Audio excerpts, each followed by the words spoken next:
Et comme vous le savez, la deuxième vague du coronavirus présente des inquiétudes et la lutte contre la pandémie doit être également de grande envergure. Save the Children poursuit la sensibilisation et la conscientisation auprès de la population de la Tchangou, précisément dans les zones de santé de Kikimi et de Massina 2, sur le respect des gestes barrières afin de limiter la propagation de la Covid-19 à grande échelle.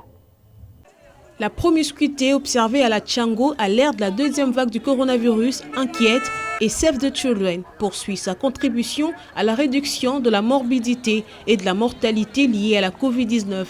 Ici, dans le marché Moulondo, à Massina, tout passe par la sensibilisation et la conscientisation au respect des gestes barrières de la population de ce district à travers le renforcement de capacités de prestataires communautaires. Pour la Covid-19, nous sensibilisons la communauté à se laver régulièrement les mains pour que la communauté ne soit pas aussi contaminée par cette maladie de coronavirus.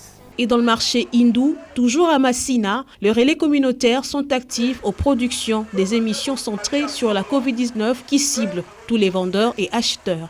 C'est un motif de joie de constater une forte sensibilisation et conscientisation sur la pandémie du coronavirus. Nous étions pessimistes auparavant. Après plusieurs dégâts causés, maintenant nous pouvons dire que la maladie est bel et bien présente. Votre présence nous aide à renforcer les mesures barrières. Au centre de santé de Mikondo, à la zone de santé de Kikimi, Save the Children procède à la construction de cette unité de triage utile pour le check-up de tout patient ou visiteur qui fréquente ce centre afin de se protéger et protéger les autres face à la pandémie qui sévit dans le pays. Avant que la Covid-19 était venue, c'est Save Children. D'abord, il a commencé à nous former d'abord. Il nous a formés après la formation, où il a commencé à nous doter de tout ce que nous avons besoin par rapport à la Covid-19. Je peux dire que les résultats sont parlants. Quand vous regardez déjà, nous avons eu à maintenir un niveau vraiment élevé pour le prestataire pour qu'il puisse être à mesure de prévenir et de contrôler toutes les infections.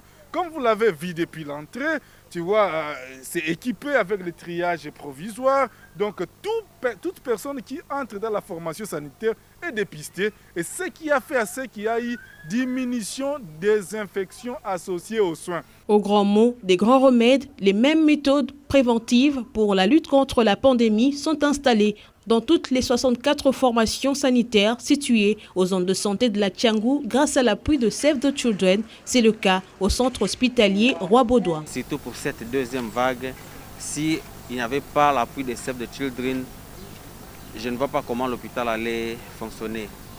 Save the Children nous apporte aussi un appui en termes des EPI, des équipements de protection individuelle. C'est ce qui est vraiment très capital, très important pour nos personnels soignants, pour les visiteurs, pour les malades. Loin de baisser la garde, Save the Children multiplie les stratégies afin de mettre fin à la propagation de la Covid-19 à Kinshasa.